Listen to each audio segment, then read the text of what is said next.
Donc, je vais ici vous montrer ça. C'est cette carte-là que je souhaite utiliser pour la géolocalisation. Elle est quand même pas trop intéressante, mais on va l'utiliser quand même. Donc, pour l'utiliser comme carte de géolocalisation,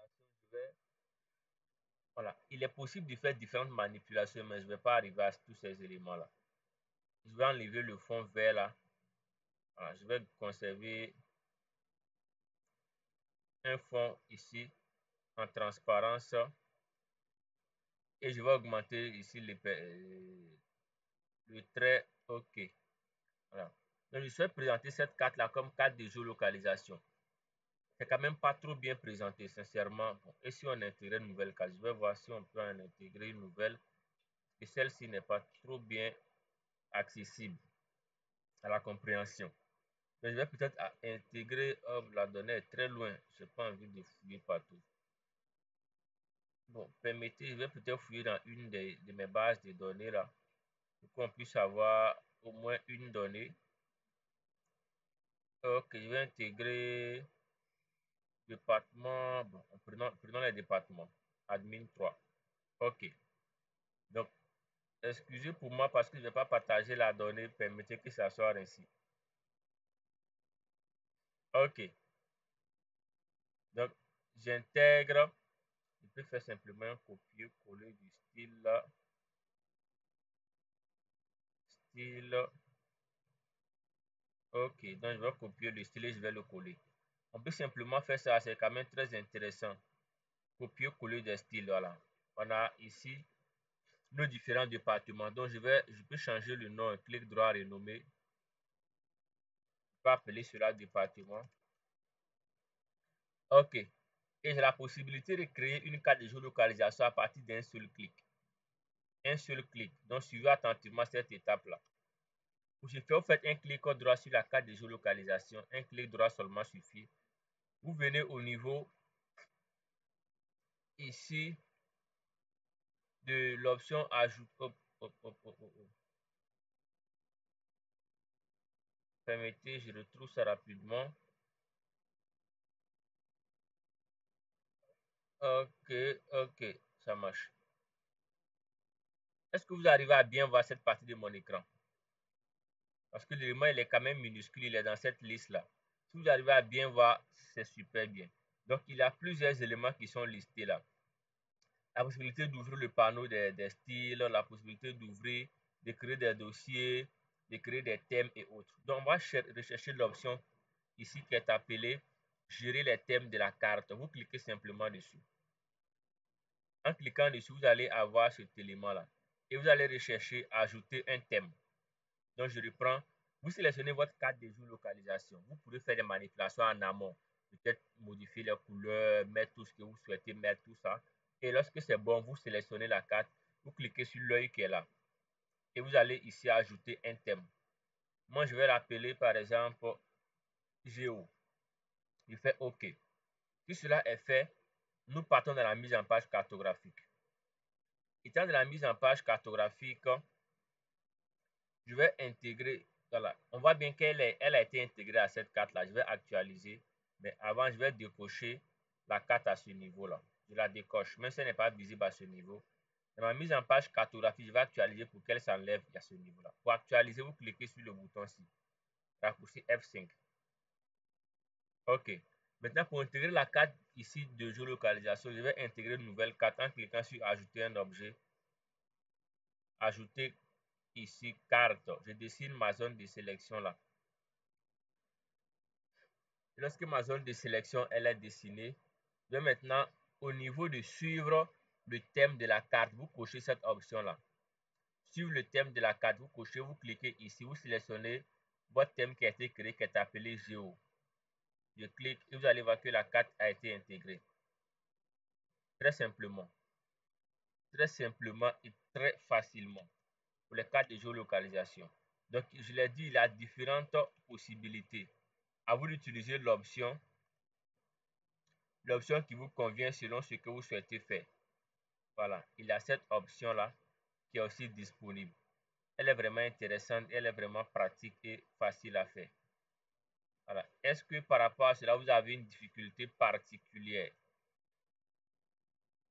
Si oui, je vous laisse la parole pour que vous puissiez intervenir. Voilà, parce qu'on a pratiquement clôturé. On peut bien voir ici cette carte-là de géolocalisation que nous venons de créer.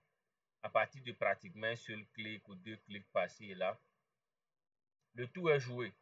Et on peut bien voir, voilà. Elle n'est pas complète cette mise en page là parce qu'il faudrait intégrer d'autres éléments pour qu'elle soit plus complète. Est-ce qu'il y a une question particulière? Si oui, je suis disponible pour la répondre avant qu'on ne puisse clôturer. Je pense que la question va revenir, mais je vous laisse la poser. Est-ce qu'il y a une question particulière? Monsieur Emmanuel vient de se connecter. Je pense bien, ou bien il a été là depuis le début. Bienvenue à vous. C'est vraiment un passionné. Étonnamment que des passionnés ce soir. Parce que c'était pas évident. Voilà, la formation, j'ai bien eu l'envie de la lancer. Il était pratiquement 17h ou 18h moins. Mais j'ai bien voulu qu'on fasse une formation à l'exception. À l'occasion de cette journée exceptionnelle des femmes. Reprenez pour moi, s'il vous plaît. OK. Donc, certainement qu'il n'a pas cerné la partie de la géolocalisation. OK. Mais avant d'arriver à M. Karamoko, permettez, M. Bassa a posé une question sur les dispositions.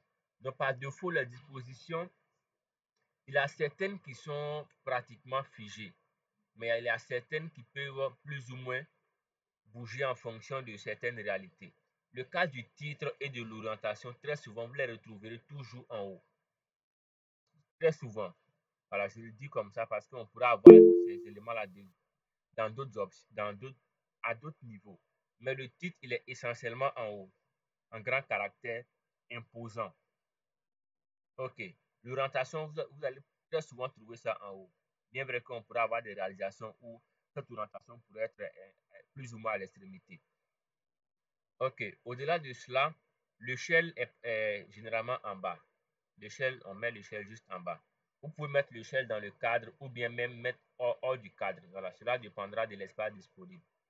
Parce qu'il y a certaines cartes où vous n'aurez pas d'espace à l'intérieur plus facilement pour mettre l'échelle. Donc, vous pouvez mettre l'échelle hors de la carte.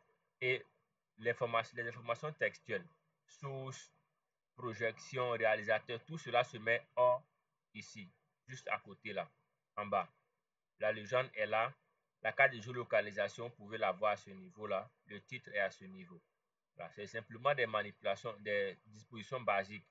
Mais selon la forme de la carte, du fond cartographique, vous allez réajuster parfois. Ces éléments-là peuvent être à droite parfois, selon la forme, être parfois en haut, selon la forme de la carte, du fond cartographique. Donc, faites attention à cela.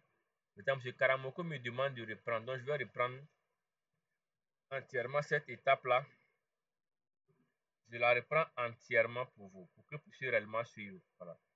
C'est quand même très intéressant ces éléments-là. On me demande quelle est la différence. Oh, je vérifie la question s'il vous plaît. Quelle est la question est à quel niveau? Quelle est la différence entre la géolocalisation et le géoréférencement? Ah oui. Non, mais suivez bien ce que je dis. Je ne parle pas de géoréférencement et de géolocalisation. Je parle ici d'une carte de géolocalisation. C'est la carte à partir de laquelle est extraite notre zone d'étude. C'est une carte qui nous permet de situer notre zone d'étude dans un environnement beaucoup plus vaste. Ça, c'est une carte de géolocalisation. Si nous prenons le cas de... Qui a posé la question? Emmanuel Kétor. Ok, monsieur Emmanuel, si nous prenons le cas de la région du Poro, au nord de la Côte d'Ivoire, la région du Poro se trouve en Côte d'Ivoire. Donc, je réalise une carte sur la région du Poro. Il serait intéressant d'abord, il serait intéressant de présenter une carte de la Côte d'Ivoire à partir de laquelle on est capable de voir la position de la région du Poro avant de réaliser la carte sur la région du Poro. Pour permettre à celui qui est profane de comprendre que la région du Poro que voici cartographiée est extraite de la Côte d'Ivoire, plus précisément du nord de la Côte d'Ivoire. Donc, on localise cette zone, cette région dans un environnement beaucoup plus vaste. Ça pourrait être une carte de la Côte d'Ivoire. Donc, on peut situer la Côte d'Ivoire au niveau de l'Afrique. Ça peut être une carte de l'Afrique qu'on peut situer par rapport au monde. Donc, c'est un peu ça, cette question de géolocalisation.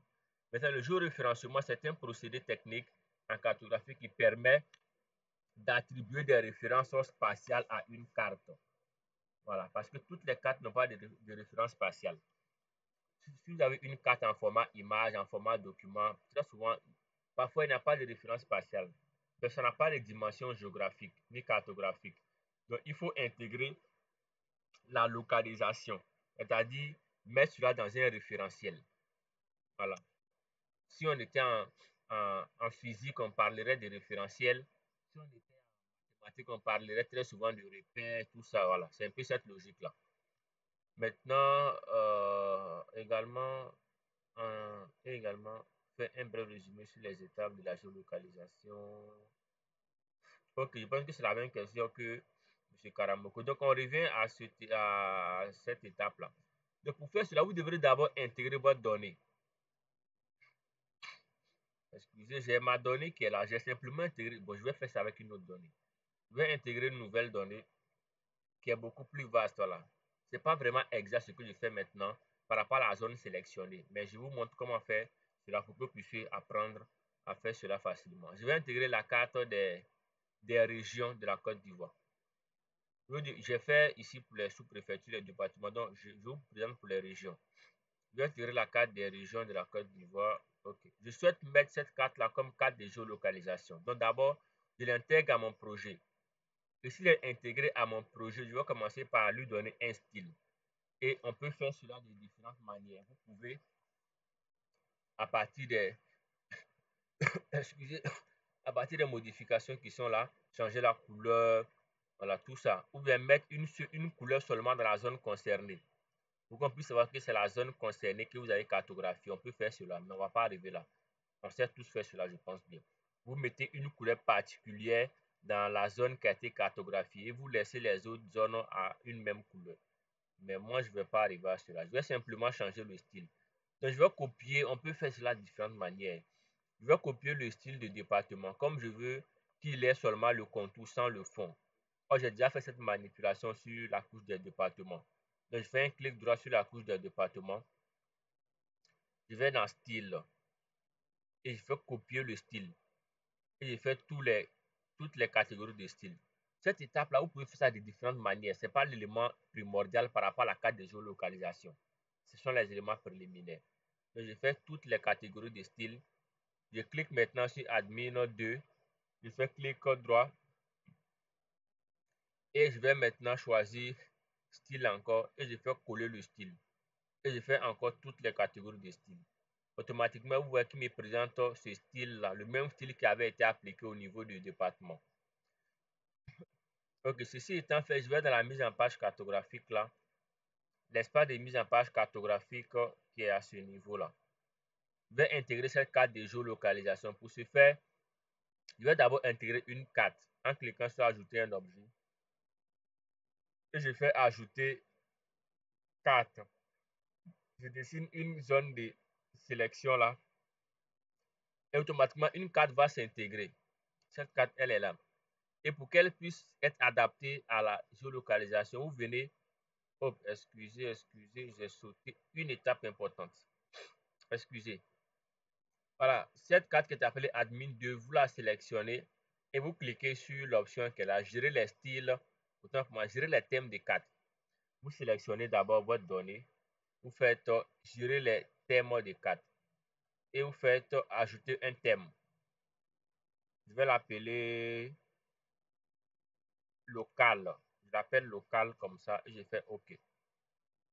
Donc, dans la mise en page cartographie, je vais maintenant intégrer une nouvelle carte, ajouter carte. Je dessine une zone de sélection. Et dans cette zone de sélection-là, voilà, vous voyez bien que la carte est intégrée. Vous venez au niveau de couche, vous cochez couche. Lorsque couche est coché, vous avez la possibilité de choisir le fond que vous souhaitez. Si vous souhaitez faire afficher le premier élément qui est appelé géo, vous pouvez ici cliquer. Là, vous voyez bien ici, il nous présente, avec géo, il nous présente les différentes sous-préfectures. Voilà, si je souhaite faire afficher aussi local, je peux cliquer sur local et on peut bien voir ici, il nous présente maintenant les différentes régions. Donc comme ça, vous pouvez intégrer plusieurs cartes. On peut avoir la carte des sous-préfectures, la carte des départements, tout ça. facilement avec cette méthode-là. Vous créez un thème et lorsque le thème est créé, vous intégrez une nouvelle carte et au niveau de suivre le thème de la carte, vous cochez l'élément et vous avez la possibilité de modifier, de choisir le thème que vous voulez et il va s'adapter. Donc, voici comment on fait une mise en page cartographique à partir des éléments très basiques. Pour tout ce qui est comme export, pour avoir un fichier final en document PDF ou en document image, c'est possible avec l'option mise en page et vous avez ici exporter au format image, au format SVG, format PDF. Voilà, ça dépendra de vous. Une dernière question où on va passer à la clôture de cette session de ce soir-là. Une dernière question s'il y en a avant qu'on ne puisse terminer la session. Comment on fait pour zoomer un carton qu'on a du mal à bien voir? Parce que cette question, oh non, elle avait été posée plus haut, je ne l'ai pas vue. Oh, excusez, monsieur tous avait posé une question. Comment on fait pour zoomer un carton qu'on a du mal à bien voir? Ok. Bon, je sais pas, vous utilisez une souris manuelle, une souris externe, je ne sais pas trop, mais moi, actuellement, j'ai pas de souris externe qui est branchée. Donc, j'utilise deux doigts sur mon pavé. Lorsque je fais comme ça, il va zoomer. Il zoome sur l'ensemble, l'entièreté. Mais il ne modifie pas le shell. Avec deux doigts en même temps sur le pavé, vous avez la possibilité de faire un mouvement haut ou bien un mouvement bas. Il va vous permettre de zoomer, de dézoomer, tout simplement. Si vous avez aussi une souris, c'est la même chose. Avec la molette de la souris, vous allez scroller. Il va vous zoomer et dézoomer. Mais ce type de zoom-là, il prend en compte l'ensemble de la page. Mais si vous souhaitez zoomer uniquement sur le fond cartographique, c'est-à-dire ici, cette limite-là, vous devrez choisir l'option ci. Avec l'option ci, vous avez la possibilité de zoomer ou de dézoomer avec cette option-ci. Donc, on a l'échelle qui est là. Vous pouvez modifier cela. Ou bien, si vous avez une souris externe, voilà, parce que cela marche avec une souris externe. Avec l'option, si vous pouvez zoomer uniquement que cette carte-là, uniquement avec la molette de la souris. Mais sans la molette, vous ne pouvez pas modifier ça. Ce n'est pas possible. Je pense avoir répondu à cette question. Si ce n'est pas bon, monsieur Toussaint, vous me notifiez, on va reprendre. Il y a une autre question, j'ai vu là, Ok, merci à vous, monsieur Karamoukou, c'est un plaisir pour moi. Dimension des papiers pour impression de cartes A0 conseil. Je ne comprends pas bien la question, mais je pense qu'il s'agit de formats. Voilà, j'ai aussi eu à faire une formation sur ces différents formats. Là, c'était un entretien. Pour les formats, il faut savoir que les formats, vous avez mis A0. A0, c'est le format le plus grand parmi les dimensions de A. Parce que les formats sont numérotés en fonction de cette logique-là. Plus l'indice est petit, plus les dimensions sont grandes. Vous pouvez voir cela facilement ici. Plus l'indice est petit, plus les dimensions sont grandes. Ici, au niveau de la taille, A4, c'est le format RAM qu'on utilise fréquemment. Je pense qu'on connaît tous ce format-là. Le format RAM qu'on utilise fréquemment, ça c'est le A4. Donc, si je prends ici le A5, c'est la moitié du A4. Le A6, c'est la moitié du A5.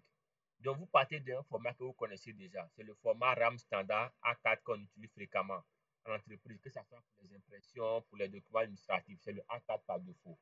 Donc, le A4 est le format par défaut qu'on utilise fréquemment. Maintenant, le A3, celui du bas ici, il fait 2 fois le A4. Et le A2 fait 2 fois le A3. Le A1 fait 2 fois le A2. Donc, plus de A6 à A0, on augmente. Donc, A6 est plus petit. A5 est plus grand que A6. A4 est plus grand que A5. A3 est plus grand que A4. A2 est plus grand que A3. A1 est plus grand que A2. A0 est plus grand que A1. Voilà, donc progressivement. Et les formats ici sont les formats qu'on connaît déjà. Des modèles prédéfinis qui sont déjà là. Voilà. Je pense que si vous souhaitez des posters, des cartes de grand format, vous faites ici au format A0. Vous allez avoir des cartes de grand format. Les posters, les grands posters, là, vous pouvez avoir ici un format A0.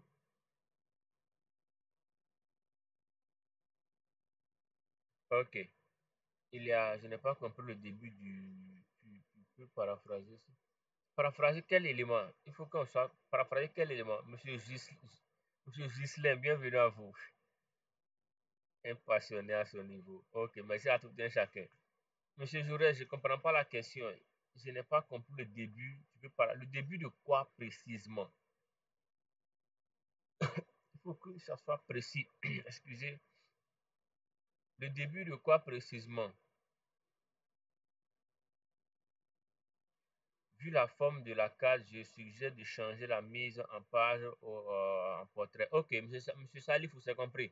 J'ai simplement présenté cela ainsi pour vous permettre de voir. Parce que avant de commencer, si vous avez suivi, j'ai montré différentes possibilités de disposition de la page. Voilà, on peut avoir des formats paysage, format portrait, ça dépendra. Et je l'ai dit, les dispositions sont fonction du fond des cartes. Voilà. Sur le fond des cartes, il est particulier, vous avez la possibilité de modifier quelques éléments.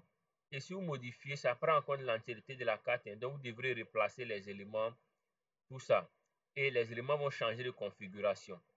Donc, faites attention à cela. Voilà. Avec le format paysage, il faut que je modifie un peu le titre pour qu'il soit un peu plus long pour tenir dans l'espace désigné. Donc, monsieur qui a posé la question, c'est pas trop. Mais ce n'est pas un problème. Voilà, vous avez la possibilité, selon le format que vous désirez, vous pouvez modifier tous les éléments. Le genre doit changer de forme. Tout ça. Donc, à vous de voir le format qui correspond mieux à votre fond cartographique. Il n'y a pas de format imposé. Tout dépendra du fond cartographique pour que l'information soit accessible à tout un chacun. Comment tu as fait la sélection de la zone? Ah non, là c'était la première formation. C'était la session passée. La vidéo sera disponible certainement sur la chaîne YouTube.